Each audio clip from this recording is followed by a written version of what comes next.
Hello everyone, it's Mareta and welcome to this video, di mana kita akan belajar bahasa Inggris dengan cara yang lebih seru, menyenangkan, dan tentunya mudah dipahami. Di seri kali ini, kita akan membahas tentang dua hal mendasar dalam parts of speech. Ada yang udah tahu belum nih apa yang mau kita bahas? Ya, kita akan membahas tentang nouns dan pronouns. Seperti yang kita tahu, dua hal tadi sering kita gunakan ketika kita ngomong bahasa Inggris sehari-hari. Tapi terkadang orang masih bingung gimana sih cara gunainnya yang benar, terus gimana sih cara bedainnya. Nah, untuk itu stay tune terus ya sampai habis videonya. Tapi sebelum kita masuk ke inti materinya, Miss mau kasih kalian sebuah pretest dulu nih untuk mengetes sejauh mana nih kalian udah tahu mengenai materi ini. So, kalian bisa siapkan selembar kertas beserta pensil ataupun pena untuk mencatat jawaban kalian. Udah siap belum nih untuk pretestnya? Kalau udah siap, let's start! Seperti yang kalian lihat pada layar, terdapat 5 soal pretest yang harus kalian jawab. Kalian bisa pause video ini, lalu menuliskan jawabannya di kertas selembar yang sudah kalian siapkan. Have you finished? Oke, simpan dulu ya jawabannya, nanti kita bakalan bahas di akhir video pembelajaran. Kita mulai dari nouns dulu ya. So, nouns are words that name people, animals, places, things, or ideas. Jadi, noun adalah kata yang menamai orang, hewan, tempat, benda, ataupun ide. Nouns itu terbagi menjadi 6 jenis. Jenis yang pertama disebut dengan common nouns. Common nouns digunakan untuk nama-nama yang bersifat umum. Contohnya, kalau dalam bentuk orang atau people, yaitu teacher, doctor, or baby.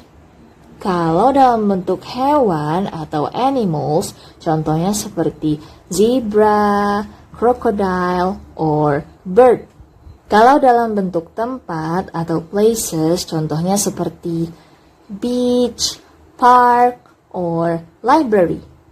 Kalau dalam bentuk benda atau things, itu contohnya seperti bed, drum, or cake.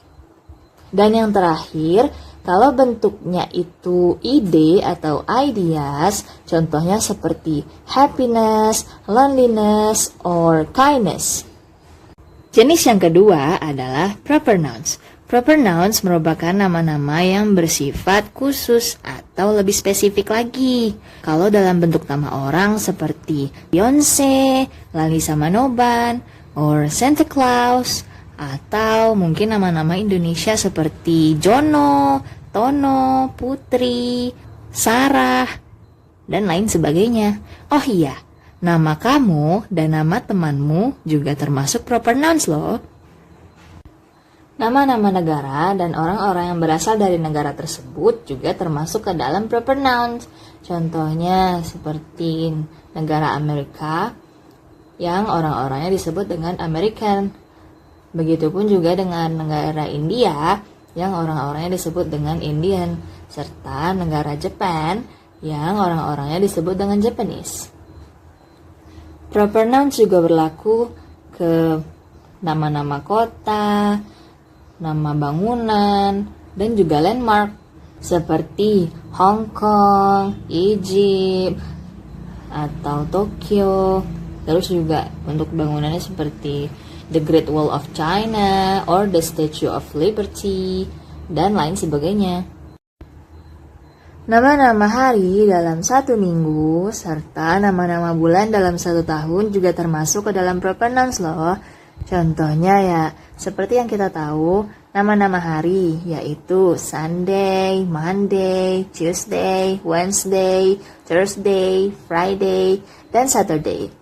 Kalau nama-nama bulan ya seperti January, February, March, April, May, June, July, August, September, October, November, and December. Nama-nama gunung, laut, sungai, serta danau juga termasuk ke dalam proper nouns. Contohnya seperti Mount Everest, Niagara Falls, or Batanghari Rivers, atau bisa juga Lake Toba.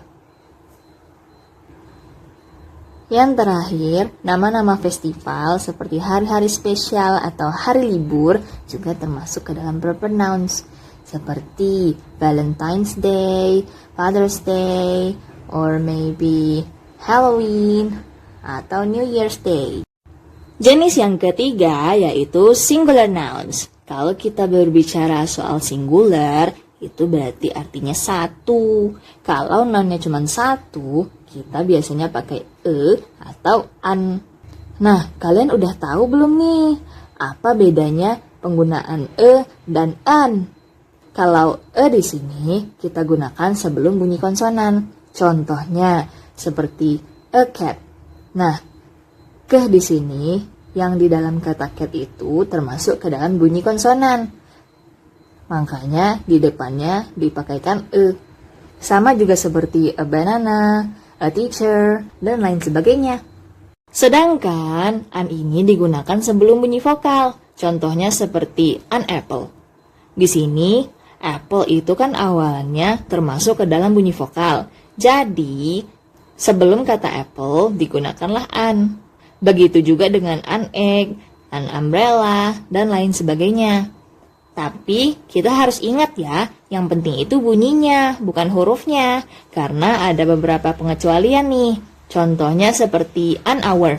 Karena bunyinya hour, makanya di depannya itu pakai an. Begitupun juga dengan university. Karena bunyinya U di bagian university, makanya awalannya pakai Jenis yang keempat adalah plural nouns. Plural itu berarti lebih dari satu. Nah, biasanya nouns yang berbentuk plural itu menggunakan akhiran s, is, atau ies. Contohnya, kalau yang akhirannya ditambah s itu dari cat menjadi cats, pensil menjadi pencils, dan bag menjadi bags.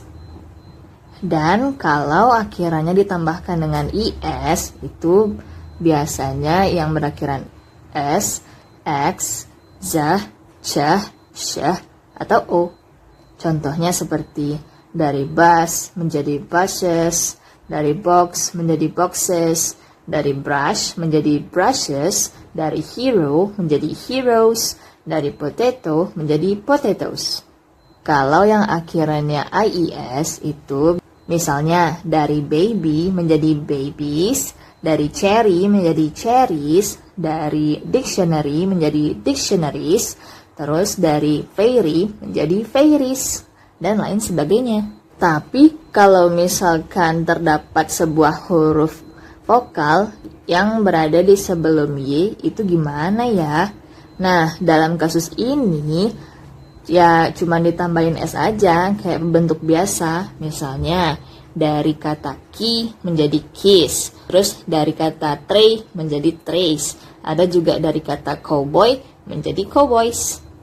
Jenis yang kelima adalah collective nouns. Collective nouns merupakan noun yang menyebutkan kelompok atau kumpulan dari sesuatu. Misal, a team of players, a flock of birds, a herd of cows, a bunch of geese, dan a group of students.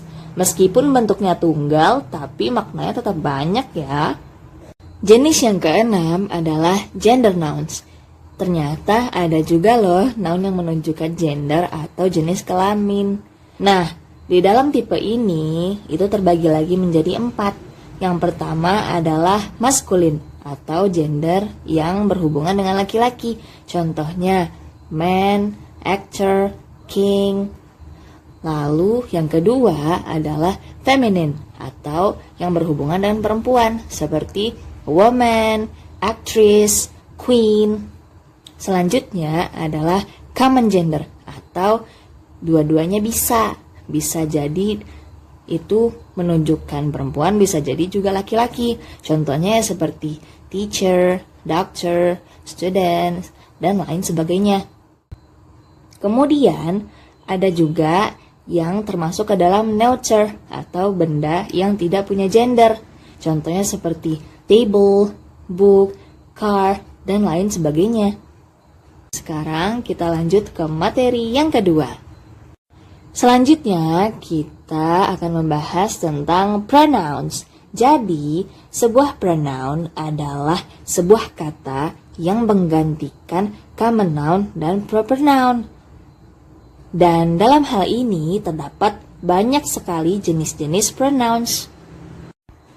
Jenis yang pertama yaitu personal pronouns, di mana kata I, you, he, she, it, we, and they disebut dengan personal pronouns. Mereka mengambil tempat dan menggantikan nouns untuk digunakan sebagai subjek dalam sebuah kalimat.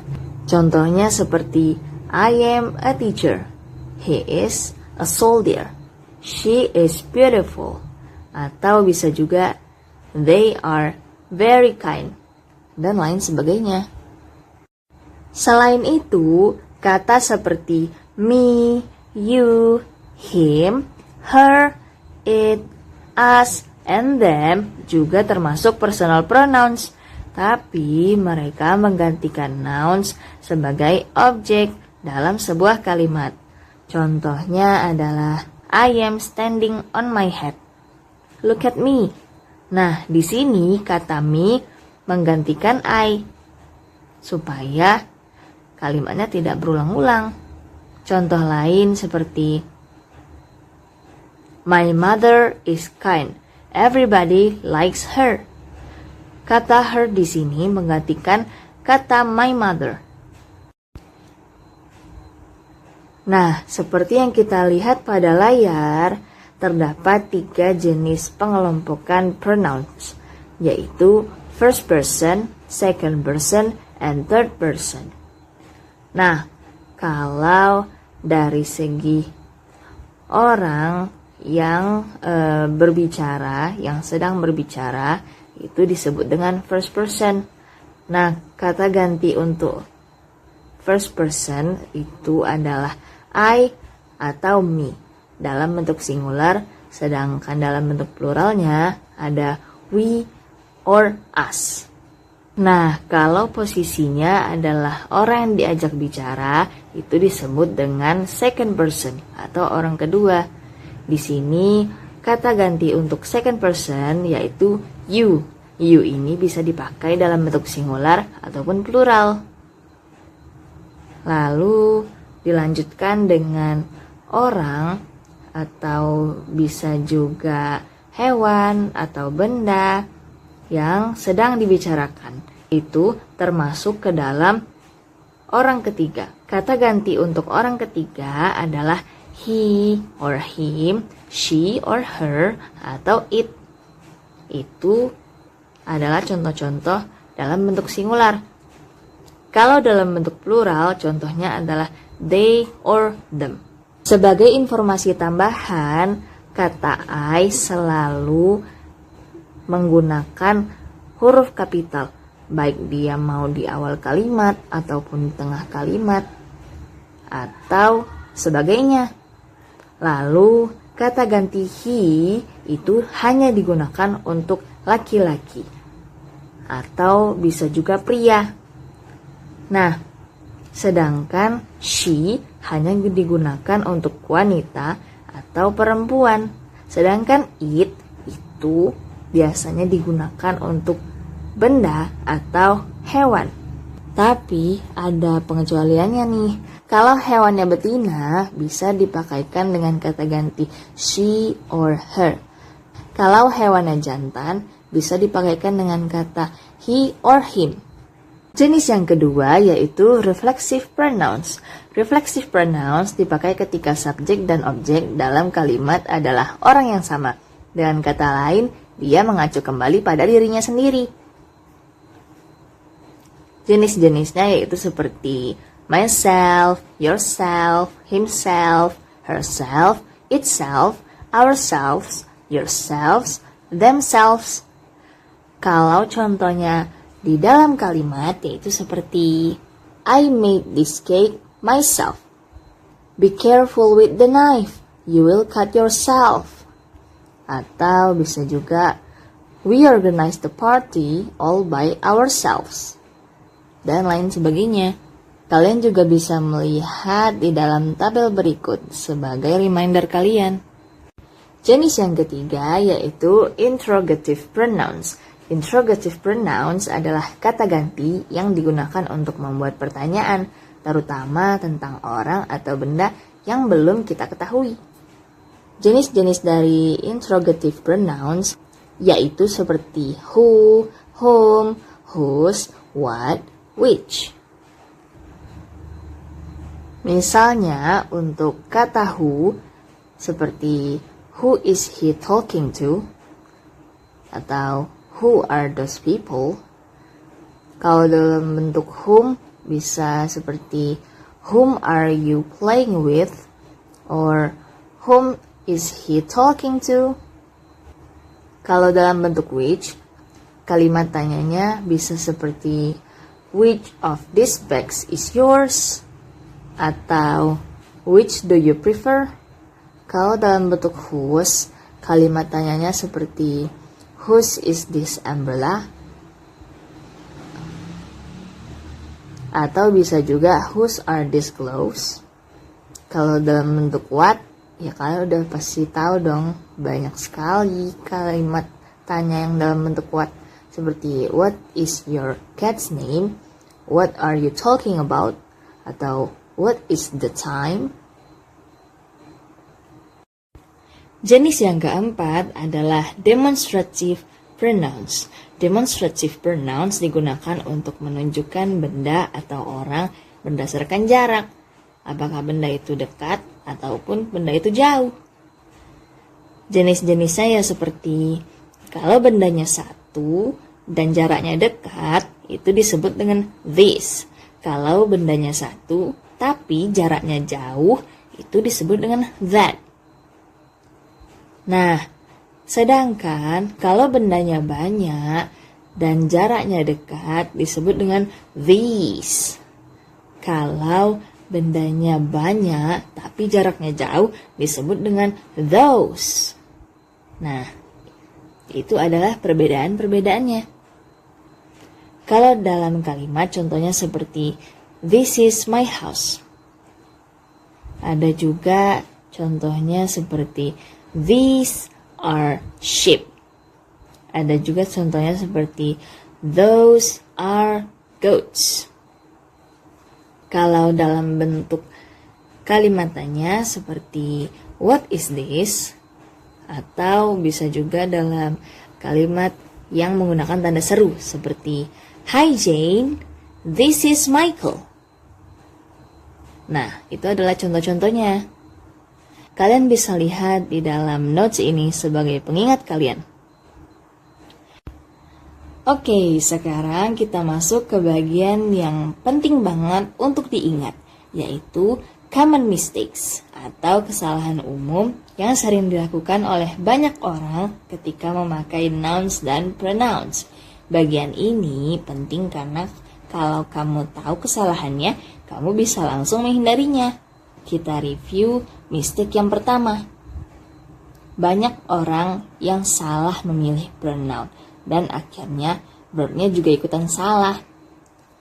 Nah, di sini kalau subjeknya plural atau jamak, maka verbnya juga harus plural juga. Dan kalau subjeknya singular, verbnya juga harus singular. Coba deh kalian lihat sebuah kalimat ini. The boys is happy, he are playing. Menurut kalian ini salah apa benar kalimatnya? Udah pasti salah dong. Kenapa bisa salah nih? Ya, dikarenakan yang pertama, the boys ini adalah subjek yang bentuknya plural. Kalau plural atau lebih dari satu, itu nggak bisa pakai is setelahnya.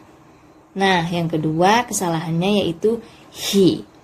He ini kan pronoun dalam bentuk singular, jadi nggak cocok untuk menggantikan kata boys. Jadi, untuk memperbaikinya yaitu the boys are happy, they are playing. Ini baru kalimat yang benar karena they adalah pronoun untuk plural dan are adalah verb untuk plural subjects. Ayo kita bahas mistake yang kedua. Kita bahas tentang proper nouns yang harus selalu ditulis dengan huruf kapital karena mereka merujuk pada nama spesifik. Banyak orang yang sering lupa, terutama ketika mereka menulis dengan cepat. Nah, coba kalian perhatikan kalimat ini. Udah benar belum nih? Ya, kalimat ini masih salah ya, karena di sini kata I ditulis dengan huruf kecil. Seharusnya I itu menggunakan huruf kapital. Jadi I live in Indonesia. Nah, di sini kata Indonesianya juga masih huruf kecil. I ini kan nama negara, yang berarti dia proper noun. Balik lagi ke aturan awal bahwa proper noun itu awalannya harus kapital. Jadi huruf di awalan kata Indonesia harus kapital. Nah, jadi perbaikannya ya seperti ini. I live Indonesia dengan I yang huruf kapital dan huruf I di kata Indonesia dengan huruf kapital juga. Nah, jadi perbaikannya seperti ini. Mistake ketiga. Mengulang noun berkali-kali padahal harusnya bisa pakai pronoun. Dalam bahasa Indonesia, pengulangan kata masih terasa normal, tapi dalam bahasa Inggris, pengulangan kata itu membuat kalimat terdengar tidak natural, kaku, dan sangat janggal. Coba deh kalian perhatikan kalimat ini.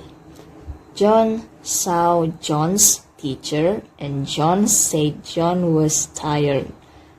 Nah, coba kalian ketika mendengar Miss mengatakan itu, seperti ada sesuatu yang janggal kan ya? Kenapa di sini terlihat seperti janggal? Ya karena John di sini ditulis secara berulang-ulang, padahal kan bisa diganti dengan pronoun yang lebih tepat. Nah, kalian bisa lakukan perbaikan seperti di bawah ini. John saw his teacher and he said he was tired. Kata his menggantikan John's. Kata he menggantikan subjek John. Mistake yang keempat, orang kadang bingung nih cara ngebedain antara it's yang gak pakai apostrof atau koma atas dan it's yang pakai apostrof. Nah, banyak orang yang ngira kalau it's yang pakai apostrof atau yang pakai koma atas itu adalah bentuk dari kepemilikan. Padahal ini salah ya. It's yang nggak pakai apostrof atau yang nggak pakai koma atas itu bentuknya posesif atau menunjukkan kepunyaan. Sedangkan it's yang pakai apostrof atau pakai koma atas itu sebuah contraction atau singkatan dari it is atau it has. Coba kalian lihat kalimat berikut. The cat lost its toy. Nah, di sini dia menggunakan koma atas atau apostrof. Tentu saja ini adalah hal yang salah ya. Kenapa bisa salah? Karena it's di sini ya berarti it is, bukan kepunyaan. Nah, perbaikannya seperti ini ya. Jangan dipakein koma atas lagi. Jadi, kalau kalian hafal beberapa common mistakes ini, grammar kalian pasti bakalan jauh lebih rapi dan lebih natural. Setelah kita mempelajari beberapa materi sebelumnya, nah, ayo sekarang kita cek pemahaman kalian setelah belajar. Di sini ada beberapa soal post-test yang harus kalian jawab. Seperti biasa, kalian bisa pause video ini, lalu siapkan kertas dan alat tulis kalian, lalu tulislah jawabannya di kertas kalian. Have you finished? Great job! Sekarang ayo kita bahas tentang jawaban pretest yang sudah kalian lakukan sebelumnya. Berikut adalah jawabannya. Kalian benar berapa nih dari hasil pretest? Oke, good job! Nah, sekarang ayo kita lihat pembahasan tentang soal post-test. Berikut adalah jawabannya. Kalian masih ingat gak nih kita sudah belajar apa hari ini? Ya, kita hari ini sudah mempelajari tentang dua hal. Yang pertama, kita mempelajari tentang nouns. Nouns terbagi menjadi 6 jenis. Kalian masih ingat gak nih, pronouns terbagi menjadi berapa jenis? Ya, pronouns terbagi menjadi 4 jenis. Semoga apa yang sudah kita pelajari hari ini dapat menjadi manfaat dan berguna untuk kita semua. Ikuti terus perjalanan video-video selanjutnya ya. Bye everyone!